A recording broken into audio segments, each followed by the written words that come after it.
Hai, hari ini kita akan bicara topik mengenai jurusan mana yang akan kita pilih pada saat duduk di bangku kuliah. Jadi, pertanyaan yang sering diajukan banyak orang adalah, kira-kira jurusan apa sih yang paling gampang untuk mendapatkan pekerjaan?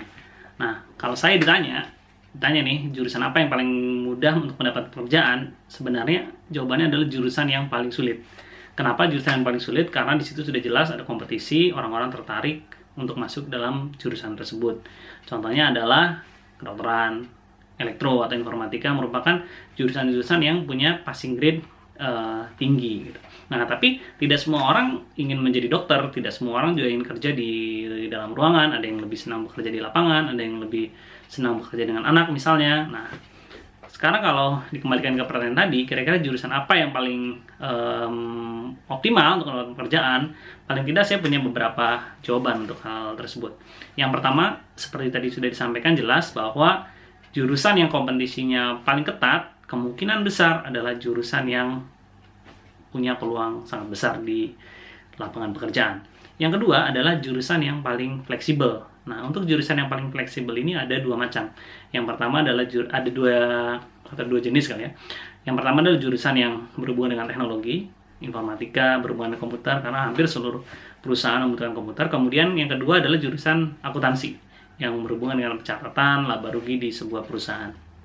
Jurusan ini fleksibel karena orang bisa ditempatkan di industri manapun. Jadi lulusan akuntansi bisa bekerja di kehutanan, pertambangan, kesehatan, ataupun bermacam-macam sektor lainnya. Nah, kemudian faktor ketiga adalah pilihlah jurusan yang punya reputasi gitu. Jadi misalnya sudah diputuskan ingin mengambil jurusan informatika, nah ini kita harus pilih fakultas atau universitas yang punya reputasi lebih dibandingkan fakultas yang lain, dibandingkan universitas yang lain. Misalnya sebuah PTN terkenal punya kemampuan informatika yang baik. Nah, itu bisa dijadikan kita consideration untuk memilih jurusan tersebut.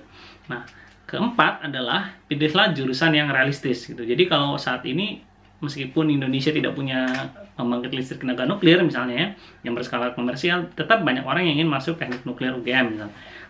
Nah, pilihan orang saat memilih teknik nuklir UGM adalah pilihan yang realistis karena mereka melihat bahwa reputasi dari UGM atau ITB misalnya lebih besar dibandingkan, punya potensi yang lebih besar dibandingkan jurusan tersebut. Nah, kemudian mungkin yang tips yang terakhir adalah sebenarnya kita tidak perlu banyak ragu untuk memilih apakah jurusan ini berprospek atau tidak. Ada beberapa teman saya yang mengambil dua atau mungkin lebih ya jurusan sekaligus. Jadi dia kuliah sastra Inggris sekaligus dia juga kuliah teknik informatika. Nah, saya rasa mungkin ini justru malah hal yang kontraproduktif, tidak optimal karena waktu kita akan sangat padat untuk mengelola kuliah di dua jurusan tersebut. Terima kasih.